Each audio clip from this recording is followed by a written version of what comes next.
Invisalign, it's killing me. It's part of my Looks Maxine program. Over the over the past 3 or 4 weeks, I've absolutely fallen in love with a woman who lives exactly 3,700 kilometers away from me. I can't tell you exactly where she lives, but Sawadee Kap. Anyway, it's given me cause to think about something that I've rarely thought about before in my life, and that is jealousy. I'm not a naturally jealous person, but in a long distance relationship, it definitely emerges even in the minds of people who think they're totally immune to that dysfunctional emotion. So I think I have a couple of things to say about it. One is that it really is a kind of a poisonous misdirect of the mind. You know, the idea that instead of thinking about how to fix my teeth or have a better hairstyle or have more profound thoughts about life or be more ambitious, just be more ambitious about making better investments and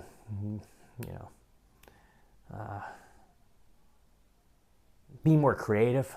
All of those things are part of ambition. Those are useful places to place one's attention, to put one's attention. But just imagining, some other dude getting the love from the woman who I love is absolutely pointless.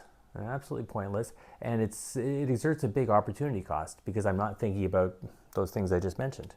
So, to the extent that I can feel it at all, even if it occupies 1% of my waking moments, I want to cut it out completely.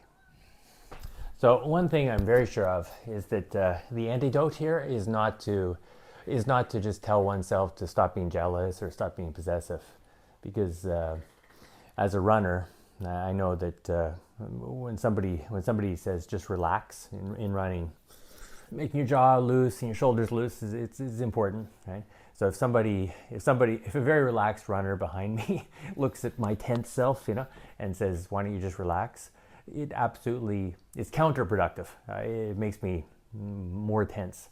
So I think if one tells oneself to just toughen up and stop being jealous, that is not going to work. It's just, you can try it, but it's not going to work.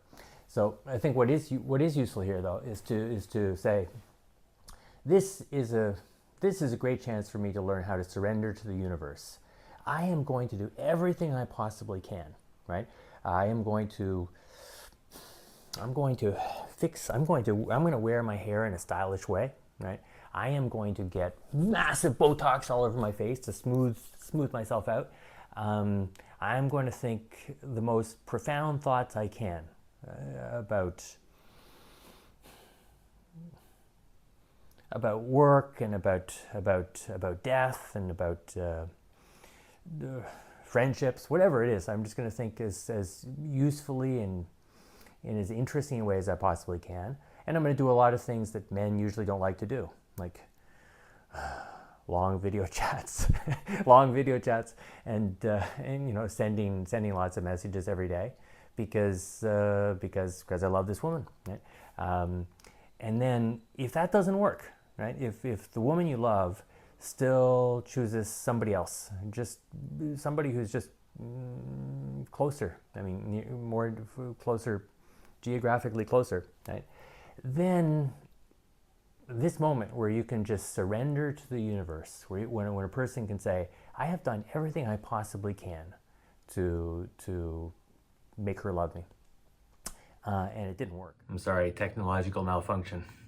Anyway, to finish that thought, you put in every effort you can. You arrive at this place where you just cannot make it work, and you have a decision whether to whine about it. I have a decision whether to whine about it for the rest of my life, or just think, I accept the judgment of karma, and roll on. And then if I can make that second decision and really make it and embrace it, I will feel good about myself. More than feel good about myself, I'll think I'm strong. At least in this way, I'm strong, and that's going to stick in my memory, and it's going to be an anchor for my future self. And the counterpoint to that is the opposite scenarios where one just does let jealousy wash over them. They just lie down, right? And behave that way. I mean, the absolute nightmare scenario is to imagine myself becoming a stalker, or text messaging somebody 35 times a day saying, please change your mind. So I don't think that's going to happen because it's too clearly a horror movie. But the one that's a more subtle horror movie is not doing that, technically letting the person go and saying, oh, I'm cool about this, but in one's own mind, having dark fantasies about her marrying somebody else and having a happy life. That would be it's absolutely not the kind of person we should want to be. And being aware of it, just being aware of our own neurosis, I think is a valuable thing that these dark emotions can teach us, is to just say, wow, there is, even as a non-jealous person, there is this element of my mind that wanders towards possessiveness and jealousy, and just to go through the exercise of recognizing that and saying that, wow, it really is part of me. I would have thought that I was immune to it, but I'm not. That actually broadly can be a very useful thing too, because when one reads about subliminal advertising, for example, we often think, well, I'm not susceptible to that. I don't have that. I'm not that dumb. Yeah, and of course I am that dumb, right? And with neurosis, we think, well, oh, look at that. Woody Allen's neurotic, but I'm not neurotic, right? And when you encounter your feelings of possessiveness towards one specific woman, you realize, no, wait a minute, I really am neurotic, right? And this is a bit cliche, but the idea that recognizing your own neurosis is 85% of the battle towards actually fixing them. I believe that. Because once you just say, hello, my name is Jason and I'm neurotic, you are always ready to step outside yourself and just observe how you are thinking, right?